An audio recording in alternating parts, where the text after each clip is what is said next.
The reason I can't actually clear my movie watch list is because I never seem to be in the mood for that specific atmosphere. The way a movie feels is one of the most important things to get down. It's one of the things that stick with you after you leave the theater or get off of your couch. So, without any further ado, here are 10 movies that have mastered their specific atmosphere. These aren't in any particular order, except for number one. I'm not ranking them by any means.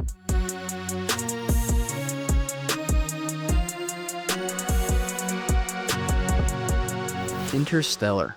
Yeah, this one was bound to be on the list. The two biggest contributing factors are definitely the music. Hans Zimmer absolutely killed it. Not a single track on there is like bad. Like they're all just phenomenal peak 10 out of 10. It's a beautiful score. That paired with the visuals, and I'm not talking specifically about the cinematography. I think there's a distinction, but I guess like what's on screen because the cinematography for me is how everything is framed, but the visuals, the whether it's the CGI or it's the practical effects or however it was done in the movie, it fills me with, and I'm gonna do an emotion for each of these, wonder. The biggest emotion in Interstellar is wonder. There's something about looking at all the stars and being like, dude, is there like more out there? Like like obviously there is, but I feel like such a tiny ant. Hardcore Henry. All right, I don't know how many people have seen this movie, but it's basically just an action film from the first person, and it goes so hard. Holy cow. Exhilaration is my emotion for this one because it seriously is just like an adrenaline rush. It's like it's how it feels to drink a white monster. That's exactly how this movie plays out. I'm gonna say cinematography because it's how it's framed. It's in the first person. Um, seriously phenomenal. It's just being in the action is what like, you can't be any more in the action than when you're in the first person. It's just such a unique film. I'd say that and the set pieces as well. The action itself, not just obviously how it's framed in the first person, but also the van chase scene and there's like a shootout inside this abandoned garage or maybe it's like a mall or something. It's been a little bit since I've seen it, but I distinctly remember, like, just feeling exhilarated the entire time. The Batman. Alright, this one, obviously, the music. Michael Giacchino absolutely killed it, but there's also Something in the Way by Nirvana. Seriously, all the music and the cinematography, how it's framed, it feels gritty and gross, and there's just it perfectly sets the tone of Gotham, this sad criminal underworld, and it's just a very somber reflection of Gotham, which honestly perfectly contrasts with the ending where we feel hopeful for the city. We feel hopeful for its future. That especially the shot where the Batman is leading the people of Gotham out of the flood by the torchlight. Holy cow, what a goated shot. The whole movie is phenomenal. Darkness feels tangible in this movie. And so yeah, somber is the emotion I put for that one because I don't know, it feels sad. Blade Runner 2049. Ana de Armas as Joy, like the holograph, all of the neon lights from the billboards and stuff, just that paired with the darkness, it's just a perfect neo-noir situation. It perfectly captures that gritty dystopian future. And nothing complements it better than the weather in this movie. It always seems to be raining, and it's just so dark and gloomy, and it really adds to the atmosphere. There aren't, like, a whole bunch of movies where the weather itself feels like a character.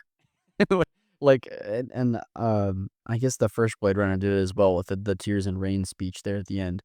But yeah, the emotion I would give for this one is pensive. It feels very, which means engaged in, involving, or reflecting deep or serious thought. It's not a movie so much that you watch for the plot, because as much as I love the story, it's more of one where you just sit down and you just kind of soak it up like a sponge. The Neverending Story. This is the first one that isn't like super gritty, I guess. Like Hardcore Henry isn't, crazy gritty, but The Neverending Story to me is immersive. It feels like a fairy tale playing out and just how it's set up. So the two biggest elements that accomplish this feeling for me are the story, for one, duh. this is the I mean, the first time it's popped up on the list, but the story drives forward all of your feelings. Like, you feel, the sadness whenever Artax is stuck in the mud, and you feel, fear whenever, Atreyu is fighting against the wolf. But you're also just curious about the nothing and what it means. That mixed in with the music by, Klaus Dol I'm gonna butcher this name, by Klaus Doldinger. Holy cow, is it peak. I will never forgive Stranger Things for for ruining its reputation, because seriously, this 14-year-old kid walked up to me at work, and I was singing The Neverending Story, and she was like, "Oh my gosh, I love that song. Stranger Things is such a good show." And I was like, "Dude, you just totally killed the vibe." Holy cow. But yeah, immersion. It feels like I'm reading a good book. That's how The Neverending Story feels. The Polar Express. All right, maybe this is a hot take, but whenever I'm thinking Christmas movies, it's not like my all-time favorite Christmas movie, because that goes to Home Alone 2. But if you ask me to pick the most quintessential Christmas movie ever, the emotion is festive for this one, is Polar Express. And I think the biggest reason for that is the dialogue. Something about how everyone talks in that movie, because the kids feel childlike and the adults feel they feel magical. It feels like pure Christmas spirit. And then that obviously paired with Alan Silvestri's beautiful score, as well as all of the other like Josh Groban and Tom Hanks in the Hot Chocolate song, seriously just perfectly capture that festive vibe. And it's always the first Christmas movie I watch, because it just immediately puts me in that spirit. Drive. Ryan Gosling. This is such an odd movie, because it has such a distinct flavor of vibe, and it the dialogue in this movie should not work as well as it does. It seriously is so bad and so clunky in many of the aspects, but I think the fact that it's so bad kind of adds to the vibe of it. It's the opposite of the Polar Express, where the dialogue is great and it works for the story. The drive dialogue is bad and it works for the story, because these characters are awkward, and it feels very uncomfortable whenever the driver meets up with the other characters in the story, and he just doesn't say a whole lot. Like, his longest line is like, "I give you 5 minutes, and anything outside of that, and I'm yours." Like, it just the way it's set up is so bad, but it works. There's something it's awkward. Another thing is the music. Obviously, the visuals have a big part of this, but seriously, the two biggest things are the dialogue and the music, because Kavinsky with Night Call absolutely crushed it, as well as Cliff Martinez. His score is phenomenal. But there's just something so insignificant about the way that Drive feels. Like, whenever like I'm sad and I just want to go for a drive, like, this is the kind of vibe that I want. I just want like a sad, reflective kind of vibe, and then just the only thing illuminating my life is like the street lights and the stoplights, like the red and the green. That is such a strange feeling that I've only ever seen captured in Drive. All right, these last three, I know I said I wasn't ranking them, but these last three, seriously, absolute bangers. Prisoners. Prisoners is very despairing. Every single character just feels so hopeless for the future, and I think obviously it's how the story plays out, and the biggest parallel to the story itself is the music. Johan Johansson, I might have mispronounced that, did a phenomenal job at capturing that slow burn thriller vibe, where it slowly builds up until like the emotion can't contain itself anymore. As the prisoner theme like plays, as Detective Loki is like, this is a huge spoiler, is racing to the hospital. Oh, gets me every single time.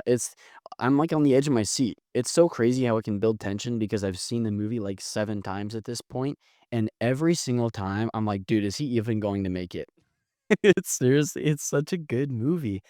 And it perfectly captures that, like, despair vibe, I think, and I'm gonna talk about this later in a future video, but the title Prisoners is so perfect, because, the girls are prisoners, and Detective Loki is a prisoner to the case, and, oh, seriously, just such a good movie. It perfectly captures its vibe using everything, but I think specifically the music and the cinematography really tie it all together.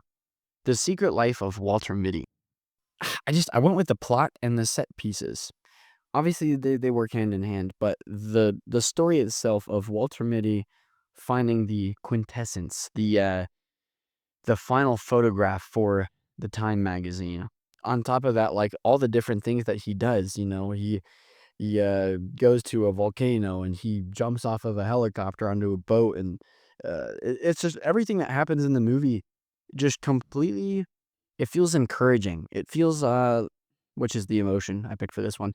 It makes me want to strive for, like, a better tomorrow because Walter Mitty feels like there's nothing going on in his life. He's in complete autopilot mode. And I think what's encouraging about this movie is there actually is interesting stuff out there, but you have to snap out of autopilot mode. You have to literally turn it off and you have to experience life. You can't expect life to just happen and be thrilling. Like you are the driver of the car. It's up to you to steer it. And I think The Secret Life of Walter Mitty perfectly captures that encouraging vibe. All of these different things coming together, the visuals, the music, the set pieces, the cinematography, the weather, the story. Seriously, how do all these things come together into one ball? Is it possible to have a movie that masters every single one of these? Yes, yes, it is. It's called The Thing from 1982, John Carpenter. It masters every single one. I did a longer video on it. It's gonna be up in the iCard, but seriously, the story of them fighting off this alien that can shapeshift into other people, the set pieces, like all of the different ways that they have to like prove their innocence. The visual effects with Robotine, holy cow, they're phenomenal. The music by Ennio Mor I'm sorry.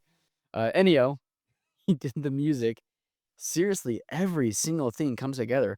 The paranoia, which is the emotion you feel, and the isolation are not possible without every single thing lining in place. If it wasn't cold outside, if it wasn't uh if you weren't confined to a small space with a certain amount of people, it would completely fall apart.